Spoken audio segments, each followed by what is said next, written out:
So this is like a culmination of a life's dream, really. I mean, and it's not an exaggeration to say that my whole career I've wanted to do Batman, and I've always had a picture in my head about what it would be like, and being able to write it myself means that I can really get that across on the page, which is it's a great thing, and it's a little scary too, because it's impossible to really get everything in there that I envisioned. So I'm just trying to do my best with it, and hope that it does well, because I never ever want to leave this book. If I am off of this book, it's because I fired me. I'm telling you, I'm staying with this forever. Yeah. Well, who's more nervous at this point? Is the writer David Finch more nervous, or the artist David Finch? The writer, for sure. Yeah. I don't have I've done some writing. I did Ascension years ago now, and a few other Top Cow books, but the level of quality of writing in the business now is so much higher than it once was. So editorial's been great, helped me a lot, and I've talked to some other writers. I talked to Gail Simone, and Tony Daniel's writing his own book, and he's been a huge help.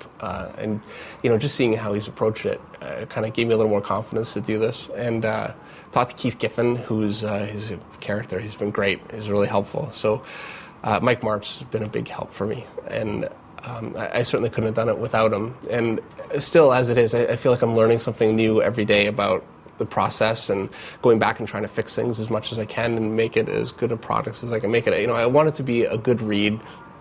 I want the characters to be real and interesting, and not just be a violence fest, which it will be. You, of course, it's been revealed now that you have one of the books with Bruce Wayne Batman in it. Did you know that from the start, or were you a little ambiguous at first? Or? No, I did know that it would be Bruce Wayne Batman. What I didn't know is that we would actually have two Batmen. So that's been something that, and I think it's great from a story perspective. It's great to bring Bruce back and have him deal with Dick as Batman, and there's a dynamic between them that I think all the writers are really developing right now. It's been interesting. So. But yeah, I had no idea that things would go this way when I started. But it was a long process to get here. So, What's your take on Bruce? Wow, that's a tough question. I think Bruce is a heavily damaged character from childhood, and I think that Batman is really a symptom and a reaction to his, the damage that he's never really been able to deal with. And I always look at the character from that perspective. He loves and really cares about all the characters, Alfred and everybody in the Bat universe, and they mean a lot to him. But, first and foremost, he's trying to avenge the death of his parents every single day, and that's all he does. Is why he never, ever stops, no matter what happens. Batman is an interesting character because he can be right alongside all these gigantic superpowered people in space, and then he can be down on the ground just punching a robber. Yeah. What kind of Batman are we going to see out of The Dark Knight? We're going to see the Batman down on the ground punching a robber, really. Okay. I mean, that's, I want to do something very grounded, very Gotham City. I want to make the character maybe a little more violent than he has been, as much as I could possibly get away with. We're working on that. And I want to have all of Batman's traditional villains, something I've wanted to draw my whole life. So, they're all going to be in there. I'm going a little bit more supernatural with the book, so it's going to be an element. I don't want it to be like the defining element of the book, but I want to go in that direction a little bit.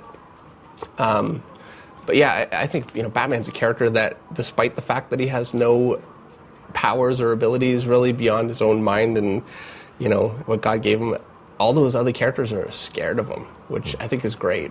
Yeah. Without spoiling anything, who's your favorite Batman villain? I think Killer Croc, which, maybe a bit of an off choice, but yeah, I love that character. I especially love how Eduardo Rizzo and Brian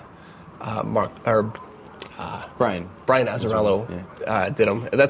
Killer Croc is actually the first villain that shows up in Dark Knight, and it is entirely because of Eduardo Rizzo's Batman and Jim Lee's Batman. He was the first villain in both of those. So, and those are like my two favorites, aside from the Tim Sale, Jeff Loeb stuff. So I couldn't resist. Now, of course, leading up to Bruce starting over in these new series, he's got the Road Home and the Return. Right. Yeah. What's your part into that? I'm drawing the Return with Grant Morrison, and it's putting Batman back, into the Bat universe and establishing the beginnings of Batman Incorporated.